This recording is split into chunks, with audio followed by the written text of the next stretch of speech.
Hello বন্ধুরা, good afternoon, শুভ বিকেলবেলা সবাইকে। সবাই কেমন আছেন? আশা করি সবাই ভালো আছেন। তো আমিও ভালো আছি মোটামুটি।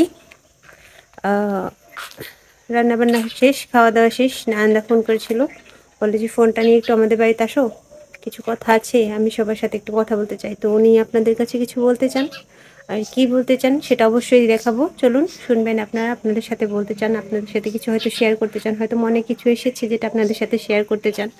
তো চলুন যাই নান্দাদের বাড়িতে, দেখি উনি কী বলতে চান।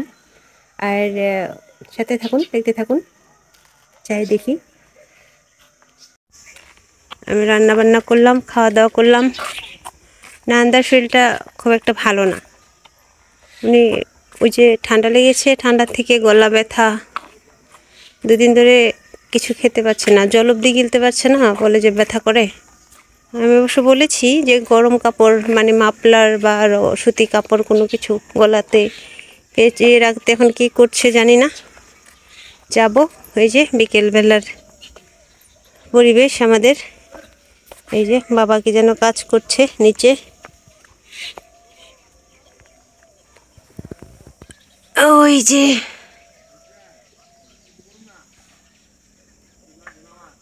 তো যাবো এখন নান্দাদের বাড়িতে। চলুন আপনাদের দেখাই নান্দা কেমন আছে সেটা, আর হচ্ছে উনি কিছু বলতে চাচ্ছিলেন, বললাম সেটাও শেয়ার করব।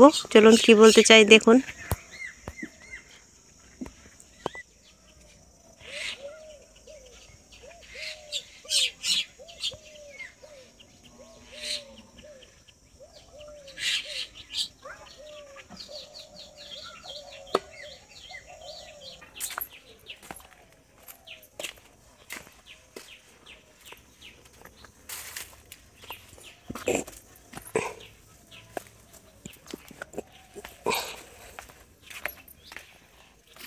হেনে এখন আটা পারে না তো ভালো করে। হ্যাঁ, আটা না পারলে আইলে কি করবো, কিছু তো করা পারবো না। হ্যাঁ হ্যাঁ, বাবাও নেই।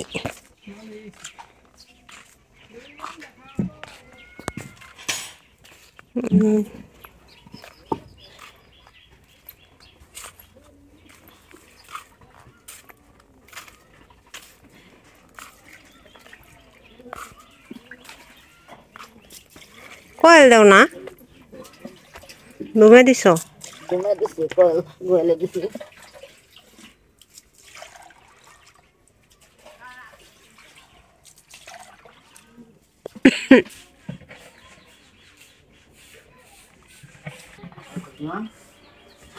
টিভি বন্ধ করো দাদা।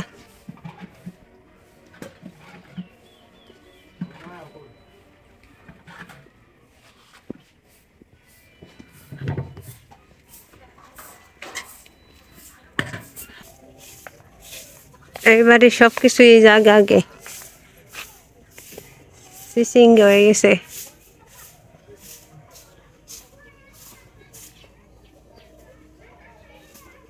বিকেলের কাজকর্ম সব সারতাছে না তো। হ্যাঁ, আগুন চলে গেছে গা।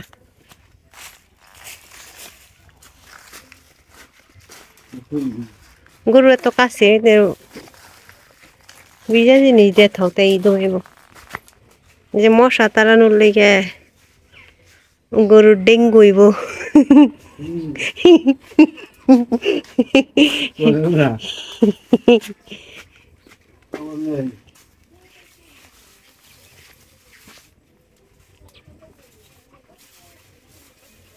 আর দেও কে হইছে।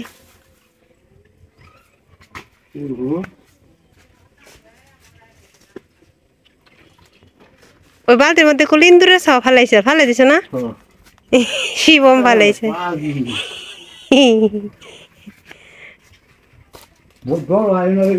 হ্যাঁ, এই কুকুর বিড়াল সবই ধরে, ইঁদুর ভয় পায় না। লাউয়ের বাচ্চা ওই যে একটা বড় হয়েছে একটুখানি। ওই যে লাউ শাক, লাউ শাক কিন্তু অনেক ভালো খেতে। আমার শিবম খুব খায় এটা, ডাটা দিয়ে ওই শাক ভাজি করে দিলে খুব পছন্দ করে।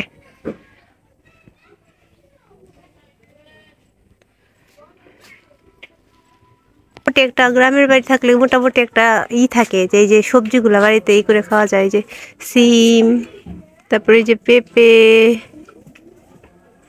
তারপর লাউ,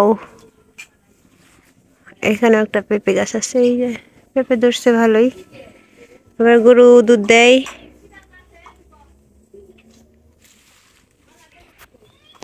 এই যে সবকিছু মাজা ঘষা করে ধোয়াধুয়ি করে বৌদি কেবল স্নান করলো বিকেল 5টা বাজে।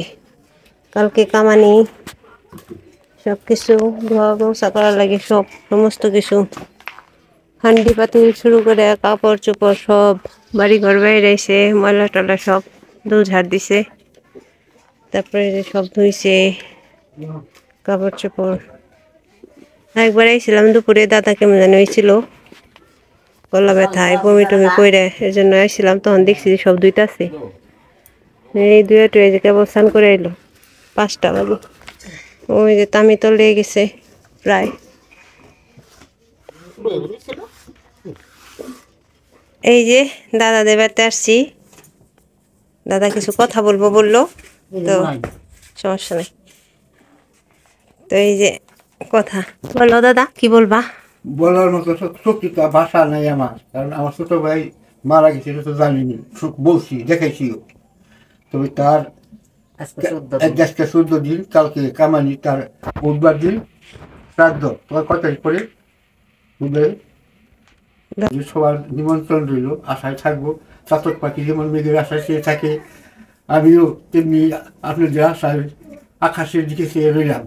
তবে যাই হোক, নুপুর আমি বলছিলাম যে নিমন্ত্রণ দিচ্ছি, মরার সময় বলছিলাম, আমি আসার কথা বলছিলাম, আসলিবার বলছিলাম যে তুই এখানে থাক কিছুদিন, ও হচ্ছে থাক, আমরাও চেষ্টা করে দেখি, ওরাও চেষ্টা করুক, তাই না?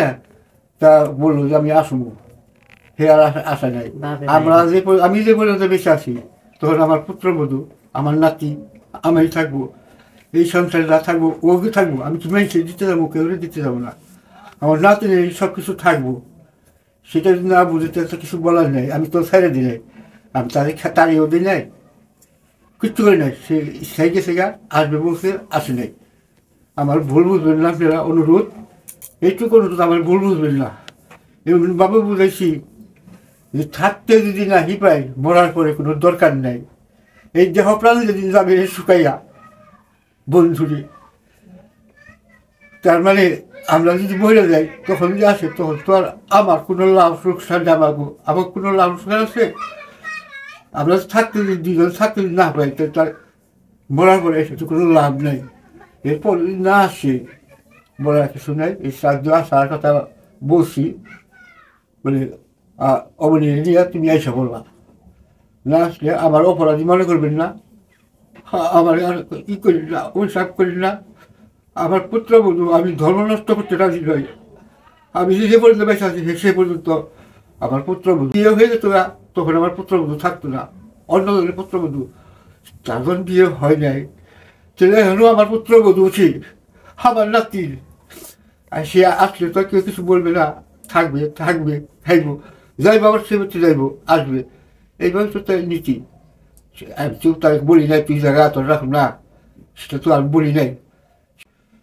এটা কি বলবো আমরা, আমাকে কি বলার কি আছে কর, আমরা তো তারা ফায়দা দিই নাই,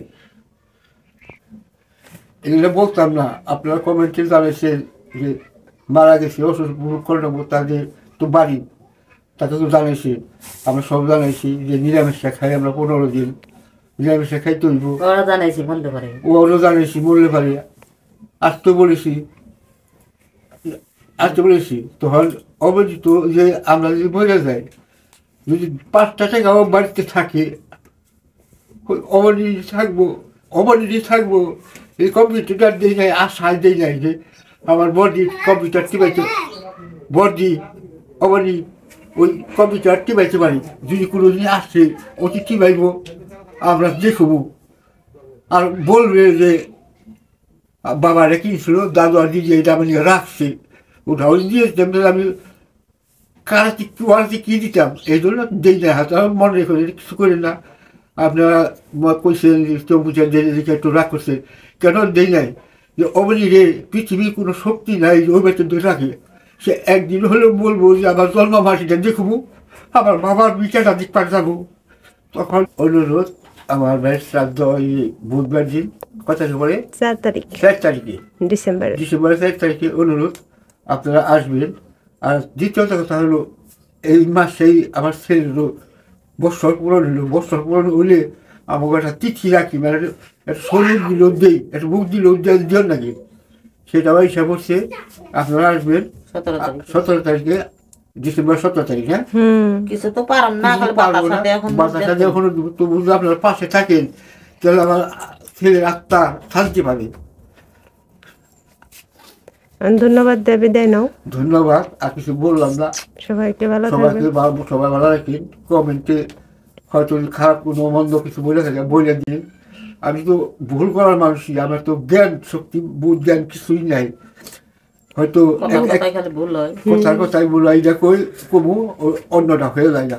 তবে আমার ভুল ত্রুটি মাফ না করে মাফ করে দিয়ে আর আমার পাশে থাকেন। আমি আসছিলাম দাদাদের বাড়িতে। ওই যে দাদার ছোট ভাই মানে নির্জদা মারা গেছে, তার শ্রাদ্ধ যে 4 তারিখে বুধবারে। সব আপনাদের সবার নিমন্ত্রণ রইল, সেই কথাই বলতেছিল। আর এই যে আমার কমেন্টে অনেকে কি কয়েকজনে 2বার 3বার লিখেছেন, হ্যাঁ লিখেছেন যে ওনাকে ওই নুপুরে জানানো হয়েছে নাকি, সেটা নিয়ে মূলত দাদা কথা বললো যে জানানো হয়েছে, শ্রাদ্ধের নিমন্ত্রণ দেওয়া হয়েছে, আসা না আসা ওদের ব্যাপার।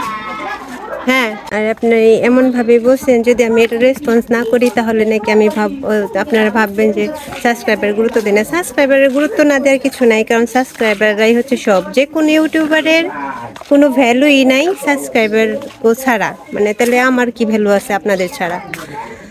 তো এক কথা বলতে গেলে বয়স্ক মানুষ অনেক কথা উঠে আসে, মনের দুঃখে হয়তো অনেক কিছু বলে ফেলাইছে, মনে কিছু নেবেন না আপনারা, মনে কিছু করবেন না। ওনার মনেও আসলে কারোর জন্য কোনো খুঁত নেই, শুধু দুঃখ যে আসলে ভালো লাগে, থাকলে ভালো লাগে, এটাই বলে। আর এই যে আসা না আসা তাদের ব্যাপার। যাই হোক, আপনারা ভালো থাকবেন, সবাই সুস্থ থাকবেন। সবাইকে ধন্যবাদ, আজকে পর্যন্তই।